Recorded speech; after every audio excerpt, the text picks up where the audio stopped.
Hey you guys, I am super nervous, but I wanted to show you my cute outfit today.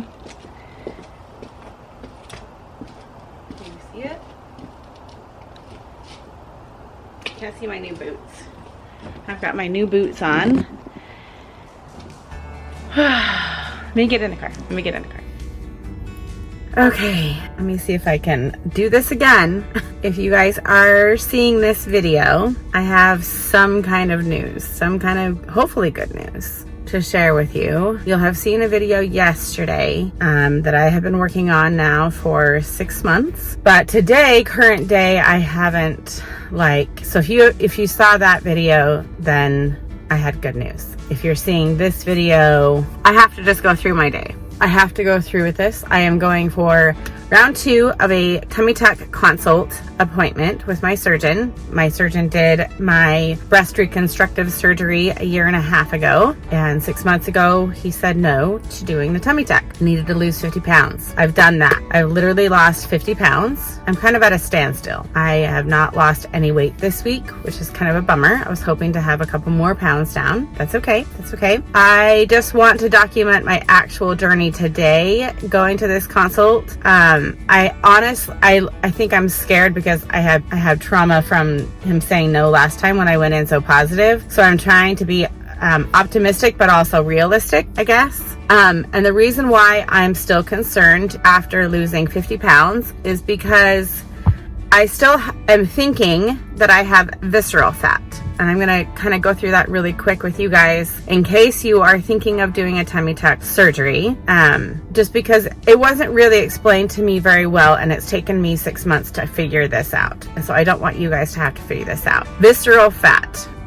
So not only did I have to lose 50 pounds, but my doctor was worried about visceral fat. Visceral fat is the fat on your organs, the fat behind your abdomen wall. And that's important because all the fat on your organs is preventing any kind of a flat stomach that you could possibly have from a tummy tuck. Because with the tummy tuck surgery, your stomach is basically opened up, the skin is opened up, lifted up from the belly button up. Liposuction is usually done underneath there in order to clear the area for your abdomen. And then your stomach muscles are, if you've had children, most likely your stomach muscles have separated. I don't know how to say that word, diastasis recta, I don't know how to say it. Then your stomach muscles are usually separated, and then the doctor stitches them back together, puts your stomach back on, pulls it down, makes you a new belly button hole, cinches it up from the bottom. That is called a I can't remember, but a mons pubis portion of the surgery. If you have visceral fat behind that abdomen wall, aka fat on your liver, kidneys,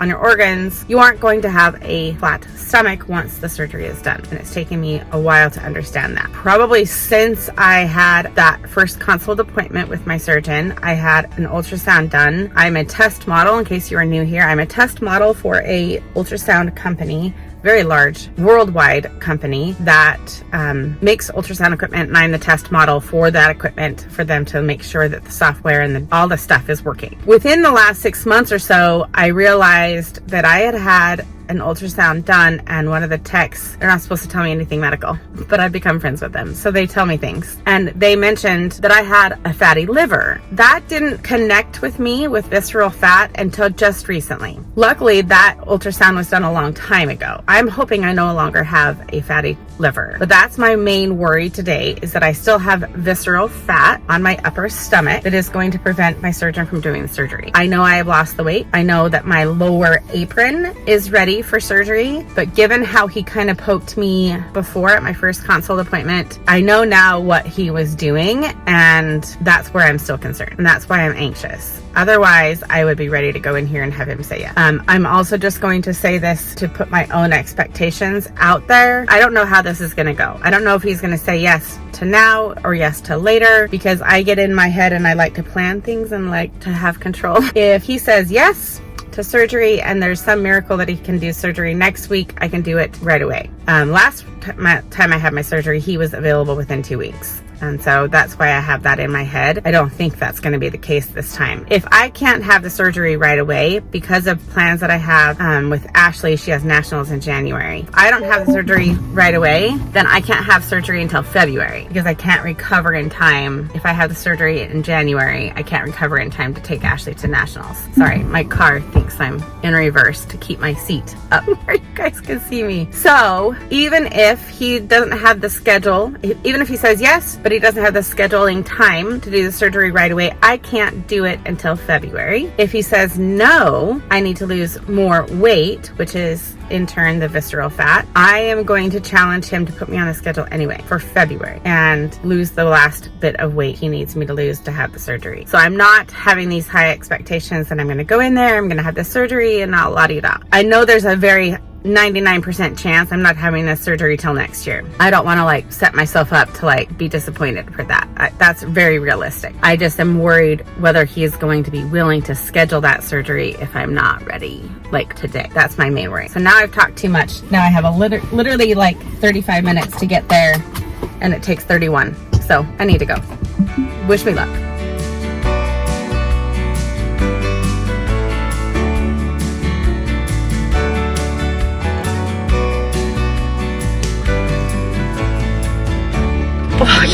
I'm so flippin' nervous. Like my stomach is in knots right now and it'll all be fine. It'll all be fine. It'll all be fine. It'll all be fine. I'm so, can you see like my face is like splotchy and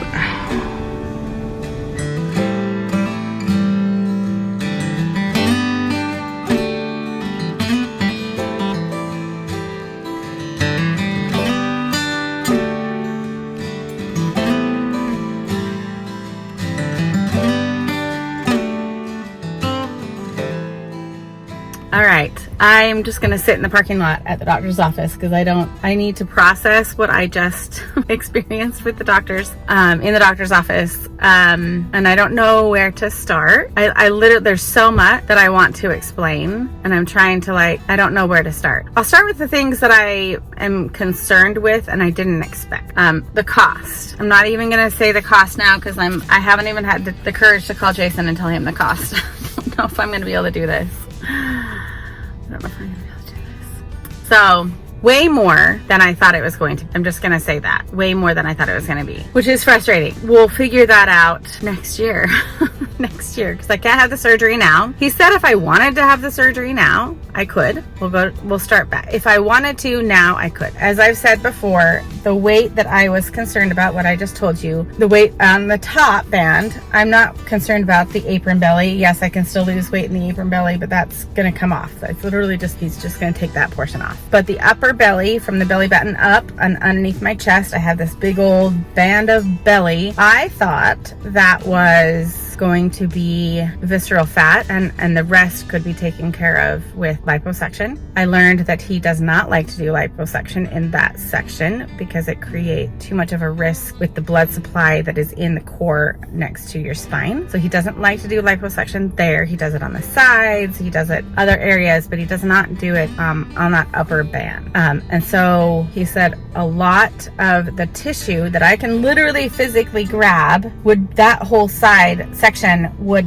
be what would become my new belly button and down area, if that makes sense. And so that it would come with a thickness. He would have to bring that down, and it wouldn't create a flat stomach ultimately. The good news is, I was brave and I had a very real conversation with him about me knowing that visceral fat was an issue and that I understand it and why he would say no to surgery. And after the exam, and I will talk about the exam portion in just a second, after all of that, he actually told me, it's really interesting that you had that conversation with me before the exam because visceral fat is not an issue. And I am so proud of myself for not having that be an issue, because I think that's a harder thing. I don't know why. I don't know why that was a harder thing for me to get over. I don't know. I think the scary part of it being on your liver, your kidneys, you know, your organs, that was scary to me, and that was concerning, and I want to lose the weight for that reason. And so I don't have that as my issue. It's literally just that's this band up top is what he has to pull down. And he's very optimistic given what he has seen me do. And he saw me 6 months ago. As of Christmas Eve, I was here 6 months ago. He's like, I don't doubt at all that you'll be able to lose the weight, because right now it is just a weight issue. You can lose the weight. He wants me to have this top part sagging down into my apron belly as much as I'm willing to get it to do. He says the saggier, the better the results will be for surgery. And he said, let's be realistic here. Like, if you want to wait till after spring, like, I think you can get there, but what is your realistic goal? Because I think you work off of goals. I think you're a motivated person to work off of timelines and things like that. Not that I put myself on a time frame for like today for this moment, but a number on the scale did. The 50 pounds was definitely my motivator. And sorry for the long chat. This is just a lot of information, but I feel like, I don't know, people don't talk about it as much. And so I'm just going to talk about it. So I have to lose weight, more weight. I'm not going to put a number on the scale, and he wouldn't even let me put a number on the scale. He said it's not about that. It's about what it looks like in the mirror, what it looks like on my body. He's like, I just want it to hang more. I want that fat to be hanging, and I want it to be looser skin. So that's the goal. I can work on that. Then we talked about logistics with both him and with the scheduler so that they understand what my motivations are. And my motivation is a swimsuit for Hawaii. It's to be healed enough and look good enough to wear something nice in Hawaii and finally get to like wear a swimsuit that doesn't have to tuck me in, that I don't have to hide my belly, that I still gonna wear little, you know, boy shorts that cover up my inner thighs, because that's still a self-conscious thing. And he was like, fantastic. He's like, okay, I think you can do this. And I talked to the scheduler, found the price. His whole February is booked because she wants me to have a full 6 to 8 weeks to recover for us to, you know, go on spring break. So she wants most of February and March to be recovery. Luckily, our spring break is a little bit later in April, I'll say. I don't like to give out dates, but it is a little bit later, which she was like, okay, we can work with that. That gives us another couple weeks, but she's going to call me back in a couple days on Monday. Today is Friday. She sees my motivation and she sees that end goal as something that she wants to help me work with.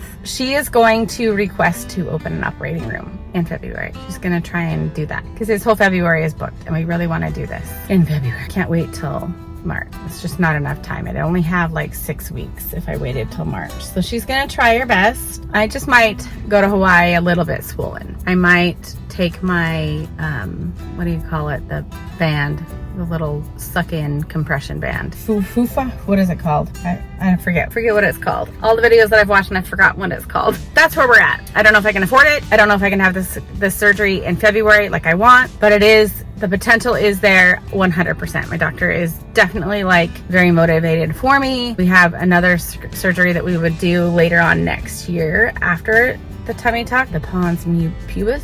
There's another name for it. Basically the, you know, little area down below that would be bulging after this surgery.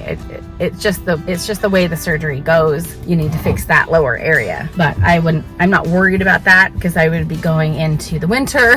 I wouldn't be wearing a swimsuit for going into the fall and the winter. I wouldn't, if I need to put that surgery out for a little bit longer to be able to afford it, and whatnot, I probably would, because of how much this is gonna cost me. I probably would need to like wait and do that surgery later. That's it. Oh, one more thing. I haven't even like told you the craziest thing after all of this. And then we'll talk about the exam. There's 2 more things. One, I have a hernia. Like he was doing the exam and he like poked my belly button. He's like, you have a hernia in your belly button. I was like, what? The good news is that either he's thinking he can fix it during the surgery with the tummy tuck. If it's too close to the belly button band, like the actual like stem of the belly button, there's a chance he doesn't want to touch it because that's the blood supply. And if you lose the blood supply to the belly button, you lose the belly button, you look like you didn't hatch. That's how he said it. If it's further away from the belly button stem, he can do the hernia and he can run that through my insurance. and a lot of the anesthesia cost, this would be amazing. A lot of the anesthesia cost and the facility cost could be covered with insurance. I would just have my deductible that I would have to pay, which would probably, hopefully be more, like it would be more beneficial to pay the deductible versus like some of these anesthesia fees. Crazy that I have a hernia. He's like, if it's not bothering you, we're not gonna worry about it until surgery, and then go from there. And then, okay, so then the exam. So I'm used to derobing, you know, putting the robe on and like shirt off and putting everything into a little, sorry, my stupid.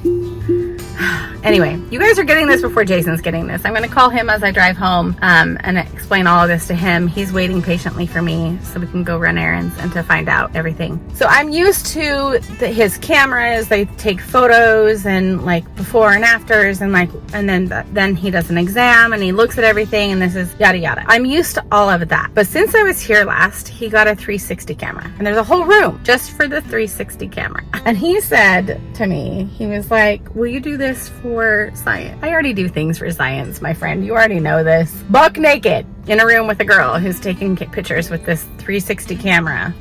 Bad. Literally like take the robe off, stand there buck naked in my sock, and she's like, turn, turn, turn.